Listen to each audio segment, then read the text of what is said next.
Hello, let me make sure that Deixem-me só verificar se o microfone está ligado. Em primeiro lugar, gostaria de agradecer por nos terem convidado. É a segunda vez que visito o vosso lindíssimo país. É uma honra e um prazer. Soriano Montori é o renascimento de um legado familiar. Tudo começou com carros de corrida em 1903, no sul de França. Depois viajamos para a Espanha e a marca Soriani era muito conhecida, entre outras marcas como a Montesa, Burdaco. Atualmente já não existem, tal como muitas empresas desses dias, devido às dificuldades da guerra, que não conseguiram sobreviver. Há cerca de 3 anos houve uma decisão de garantir o renascimento da empresa, mantendo a nossa herança, o nosso legado, sendo uma empresa espanhola, francesa e também italiana por parte da mãe. E este renascimento está a acontecer em Itália, onde fomos bem recebidos, juntamente com outras empresas italianas como a Ducati e a Vespa. Eu sei que há aqui conotações negativas quando olhamos para os desafios que enfrentamos. Eu penso que quando há um desafio, há que encontrar uma solução. E durante este renascimento, seguindo as tendências e padrões do mercado, decidimos avançar com um design de uma motociclo de acordo com a realidade do mercado. Pareceu-me que não bastava apresentar apenas um produto de luxo, um produto premium, mas incluir também uma componente de estilo de vida, mantendo as raízes do legado da nossa família em toda a Europa e atualmente, inclusive, nos Estados Unidos. Por isso, falemos de factos. Factos para termos uma perspectiva. E já ouviram estes números e, se calhar, ainda não entendemos as implicações destes números durante este período de tempo. 130 milhões de veículos elétricos que se espera que sejam produzidos até 2035, daqui a 13 anos, e nós perguntamos porquê. A atual população europeia é que todos sabemos, o que equivale praticamente a 10% da população mundial. A população mundial na próxima década contará com mais 1 bilhão de pessoas no mundo, ou seja, haverá necessidades de transportes, de recursos, de expansão e também de edifícios para as pessoas viverem. Então, o que é que nós estamos a fazer e como é que vamos enfrentar tanto o setor público e privado? E eu, que sou do setor privado, e enquanto investidor privado, posso dar-vos a minha perspectiva com esta apresentação.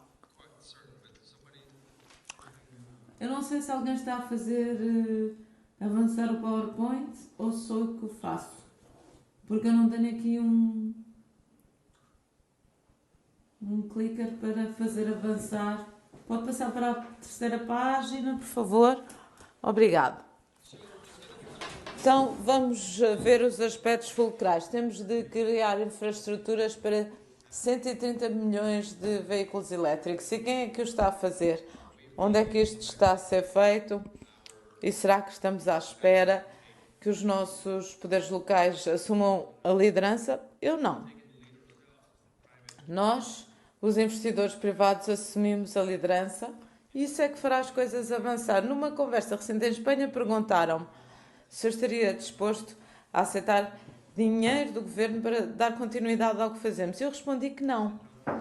Respondi que não porque eu não acredito neste tipo de situações, porque demoram muito tempo. E uma das questões é a questão do licenciamento. Quem é que dá este licenciamento durante quanto tempo e a que custo. Quando falamos dos operadores do sistema de distribuição, estamos a falar em dar formação a engenheiros, desde o contexto académico até aos municípios, onde temos engenheiros a conceber as infraestruturas e como é que isto está a ser feito. E essa é a pergunta para a qual precisamos de uma resposta. Vamos lá ver se eu consigo avançar para a página seguinte. E gostaria de vos apresentar outro projeto que estamos a desenvolver e temos sido pioneiros neste setor desde 2003 com a Soriano Pedroso, Soriano Motorcycles, a Soriano Scooters, é um modelo previsto para 2026. Estamos a trabalhar com a Sagato, uma empresa muito bem conhecida em Itália. Trabalham com a Lamborghini, a Aston Martin e agora connosco. By the unpredictable nature of EV charging. Não é um aumento na procura de eletricidade, mas a natureza imprevisível dos veículos elétricos e do seu carregamento, que serão um maior desafio para a rede elétrica.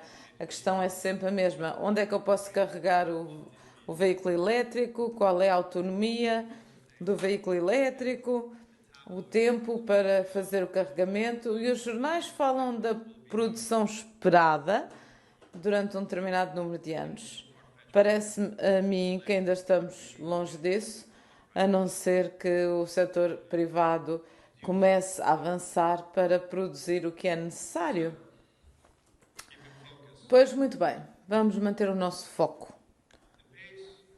O ritmo da adoção de veículos elétricos ultrapassou as expectativas. No ano passado, 1 em cada 5 automóveis vendidos é um veículo elétrico. Na Europa, o que representa 1,5% do total de 326 milhões de veículos, que já é o parque automóvel atual, e nós entendemos que nos centros de algumas cidades nem autorizam sequer a entrada de automóveis a combustão e algumas nenhum tipo de automóvel. Por isso é um grande desafio. Os nossos analistas preveem que o crescimento de veículos aumente em 65 milhões até 2030 e que duplique até 2035. Tenho aqui uma fotografia que se calhar conhecem, Marco Melandri, do MotoGP, que é um dos nossos embaixadores que promove o movimento sustentável, que é algo que fazemos a partir de Itália. Há 4 aspectos que, na nossa opinião, devem ser referidos e que devemos ter presentes. Em primeiro lugar, temos de entender as perspectivas futuras. Há muitos países que se comprometeram a automóveis com emissões zero até 2055 e outros dizem que o farão até 2040. Estes países são países líderes, os países que já conhecemos todos, Países Baixos, Reino Unido, Itália, França, Alemanha e os restantes países. Onde é que ficam no meio disto tudo? As empresas já abraçam os carros elétricos e os veículos comerciais ligeiros, os pequenos veículos comerciais para a distribuição de produtos comerciais. Será que estão a ser disruptivos? Estão a adquirir este tipo de veículos? É uma pergunta que também devemos ter presente. Vamos para o norte da Europa e provavelmente pode-se comprar um carro a diesel por causa do que está a acontecer, mas será que isso é um bom investimento? A curto prazo sim, a médio prazo não sei, a longo prazo duvido. E depois, no fim de contas, a consciencialização. Como é que fazemos o pós-venda? A manutenção, as reparações, as peças, os componentes, qualquer tipo de incentivo, tal como já foi aqui referido hoje. Como é que apresentamos esta informação aos clientes? Porque fala-se muito, mas as coisas ainda não estão a acontecer. E as coisas mudam em função da legislação, das leis adotadas pelos municípios, governos, e isto tem de ser feito para que o cliente sinta confiança suficiente para fazer isto. Hoje, se eu vos pedisse para levantar a mão se estão dispostos a comprar um veículo elétrico? Quantos é que levantariam a mão? Isto representa cerca de 15% das pessoas aqui presentes. E se a vossa maior preocupação é a autonomia do veículo elétrico, será que podiam levantar a mão novamente? A maior parte das pessoas não estão interessadas. Se andar apenas 5 km, tudo bem. Então, o que é que devemos ter presente quando trabalhamos com os governos? Os governos têm um papel fulcral a desempenhar aqui, porque falam para o público, educam as nossas instituições, os nossos novos potenciais clientes e até mesmo os investidores. Por isso, é muito importante que os governos entendam claramente como é que o setor privado está a fazer tudo isto. Eu diria que não devemos tentar reinventar a roda. Já há plataformas que existem e nós somos um dos últimos OEMs em Itália que está a fazer tudo desde o início. E isto apenas porque eu gosto do desafio, da criatividade. Há outra empresa que o está a fazer, que é a Pagani, que todos conhecem. De resto, não há nenhuma empresa que o faça. A concorrência com os mercados asiáticos é imensa. Por isso, como é que vamos conseguir garantir a concorrência também ao nível industrial? Parece-me que é outro desafio que também não podemos esquecer. Conquistar a confiança dos clientes e a sua aceitação é crítico para o sucesso da mobilidade elétrica. Eu digo que produzir veículos elétricos é fácil e percebê-los e usá-los, e nós estamos a criar aplicações digitais não só para educar esta geração, mas também a próxima, daqui a 10, 20 anos, porque são os senhores e as senhoras que vão comprar os nossos produtos.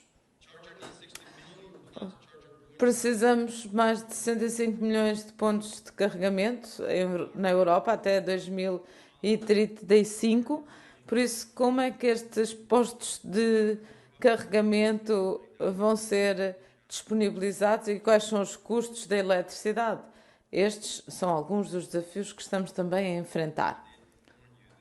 Eu avisei que esta apresentação era um bocadinho negativa, mas eu também gosto de um bocadinho de algo positivo. A CPO é um operador com quem planeia a cidade e todos os investimentos que fazemos, quer sejam residenciais, em hotelaria, nós implementamos estações de carregamento de veículos elétricos e quem trata do urbanismo tem que assumir esta responsabilidade, porque à medida que expandimos a nossa população, temos de pensar nos edifícios, nas cidades inteligentes, nos edifícios também inteligentes, algo que de certeza já ouviram falar. Aqui assim temos a explicação do que é a perspectiva imobiliária e o que se espera que aconteça nos próximos anos em termos de residências, locais de trabalho, locais públicos e aquilo que nós consideramos ser um destino.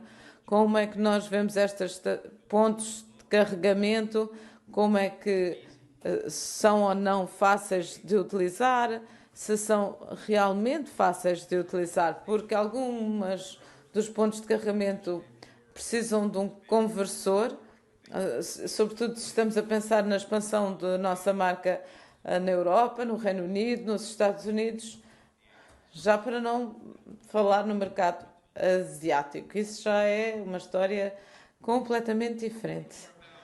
Agora vou passar ao que já fizemos. Temos aqui os exemplos dos veículos que criámos no passado e temos carros que são verdadeiros clássicos para colecionadores. Em segundo lugar, temos o carro com que participamos na corrida de Le Mans, no Grand Prix, durante 2 décadas. Temos ali assim uma motorizada que nos levou à evolução que acontece hoje. Nós, enquanto família, enquanto empresa familiar, somos um dos produtos de luxo produzidos no mercado a liderar esta nova geração de veículos na Europa e também nos Estados Unidos. A componente do estilo de vida é, no fim de contas, uma combinação de moda, cosmética e de se criar um ambiente, ecossistema, em que o cliente pertence a algo. Qualquer cliente que compra uma motorizada pode ter apenas a necessidade de chegar do ponto A ao ponto B, mas será que isso nos faz fazer parte de algo maior? E esta é a nossa abordagem sob a perspectiva italiana para o resto do mundo.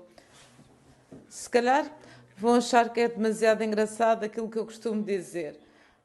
Vocês entram no nosso edifício, nos nossos escritórios, nas nossas lojas como portugueses e saem de lá italianos. E assim sendo, agora fica a vosso dispor para responder a perguntas do público. E esta era a minha apresentação. Muito obrigado.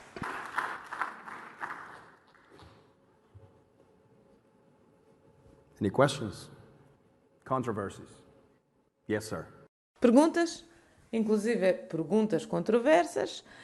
A intérprete informa que a pergunta terá de ser feita ao microfone, caso contrário, não temos som na cabine. Um ambiente ambiental, à medida que as coisas vão evoluindo, na nossa plataforma nós temos um programa de reciclagem, bem como de recondicionamento das baterias, com um período suplementar de 5 anos. E a garantia das baterias atuais muda de fornecedor para fornecedor, entre 3 a 5 anos. Por isso a sua pergunta é excelente. Qual é o impacto ambiental? Se isto é algo que é passível de ser reciclado? E sim, a resposta é sim. Será que empresas como a Tesla afirmam que as suas baterias podem ser recicladas? Não. A BMW? Também não. A Hyundai? Também não. São demasiado grandes para o fazer, mas este é um negócio demasiado grande para que não sejam recicladas, e digo que sim, e temos de permanecer um nicho, e essa é a única forma de o conseguirmos fazer. Espero ter respondido à sua pergunta. Mais perguntas? De preferência ao microfone. Podem fazer perguntas, estamos numa universidade. São capazes de fazer uma pergunta? Não? Então, uma vez mais, foi um prazer. Muito obrigado.